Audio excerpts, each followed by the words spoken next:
హనుమకొండ జిల్లా అన్ని వర్గాల సంక్షేమం అభివృద్ధి ప్రభుత్వ ప్రధాన లక్ష్యం. రాష్ట్ర ఉప ముఖ్యమంత్రి మల్లు భట్టి విక్రమార్క వరంగల్ జిల్లా మొగిలిచర్లలో 8.40 కోట్లతో నిర్మించే 333/11 kV విద్యుత్ సబ్స్టేషన్లకు శంకుస్థాపన చేసిన ఉప ముఖ్యమంత్రి ఇందిరమ్మ ఆత్మ భరోసా క్రింద త్వరలో భూమి లేని వ్యవసాయ కుటుంబాలు కూలీలకు ప్రతి సంవత్సరం 12,000 అన్ని వర్గాల సంక్షేమం అభివృద్ధి ధ్యేయంగా తెలంగాణ ప్రజా ప్రభుత్వం కృత నిశ్చయంతో ముందుకెళ్తుందని రాష్ట్ర ఉప ముఖ్యమంత్రి మల్లు భట్టి విక్రమార్క అన్నారు.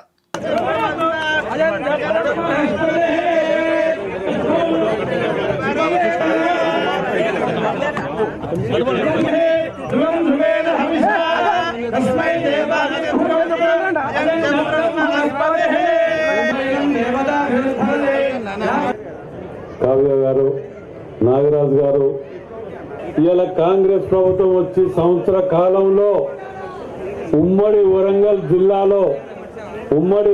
జిల్లాలో ఎమ్మెల్యేలు కానీ, జిల్లా అధికార యంత్రాంగం కానివ్వండి, పోలీస్ డిపార్ట్మెంట్ కానివ్వండి, కలెక్టర్లు కానివ్వండి, కమిషనర్ గారు కానీ అందరం కలిసి ఇవాళ ఒక టీం వర్క్ పోతుంటే కావలసిన నిధులు అందరం కలిసి పనిచేస్తుంటేనే ఇవాళ కావలసిన నిధులు మన ముఖ్యమంత్రి రేవంత్ రెడ్డి గారు, ప్రత్యేకంగా భట్టి విక్రమార్క గారు ఈ జిల్లా మీద మొదటికేలి వారు ఏ ఎలక్షన్స్ వచ్చినా ఎప్పుడు వచ్చినా వారు భట్టి విక్రమార్క గారు ప్రత్యేక శ్రద్ధ వరంగల్ మీద ఉంచేవారు.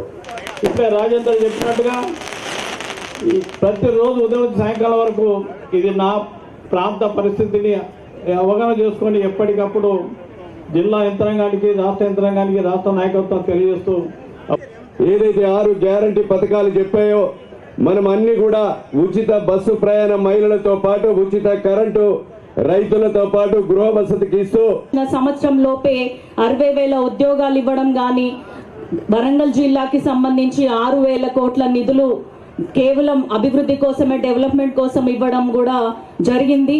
కాంగ్రెస్ ప్రభుత్వము అన్ని వర్గాలని కూడా దృష్టిలో పెట్టుకొని పనులు చేస్తుంది. ఉద్యోగస్తులకి, యువతకి సంబంధించి దాదాపు 60,000 ఉద్యోగాలు ఇవ్వడం జరిగింది.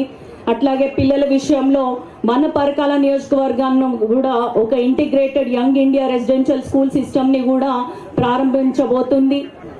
వారి దృష్టికి, భట్టి విక్రమార్క గారి దృష్టికి తీసుకుపోయిన వెంటనే ఒక రకంగా అన్ని ఆర్థికపరమైన ఇబ్బందులు ఉన్నా కూడా ఇప్పటికే చాలా గ్యారంటీస్ మీద పూర్తి చేసిన విషయాన్ని మీ అందరూ దృష్టికి తీసుకొస్తున్నారు. అదే కాకుండా మనం చూస్తే మన పరకాల నియోజకవర్గానికి సంబంధించి కూడా ఇంత ఇబ్బందికరమైన పరిస్థితుల్లో ఏ సమస్య మన ఆర్థిక శాఖ మంత్రి గారి దృష్టికి తీసుకుపోయినా, గౌరవ ముఖ్యమంత్రి గారి దృష్టికి తీసుకుపోయినా, అదేవిధంగా కేబినెట్ మంత్రి దృష్టికి తీసుకుపోయినా కూడా అన్ని విధాలా సహకరిస్తున్నందుకు ఈ పరకాల నియోజకవర్గ తరఫు నుండి వారికి కృతజ్ఞతలు కూడా తెలియజేసుకుంటున్నానని చెప్పి ఈ సందర్భంగా మనం చేస్తున్నాం.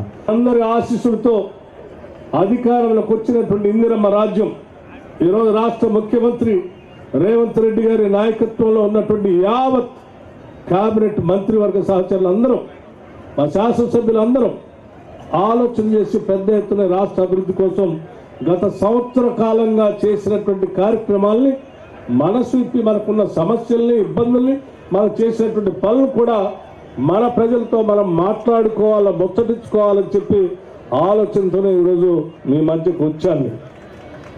మిత్రులారా, మీ అందరికీ కొన్ని విషయాలు చాలా స్పష్టంగా చెప్పాలి. అదేంటంటే మన రాష్ట్రం కొట్లాడి మనం అందరం తెచ్చుకున్నాం.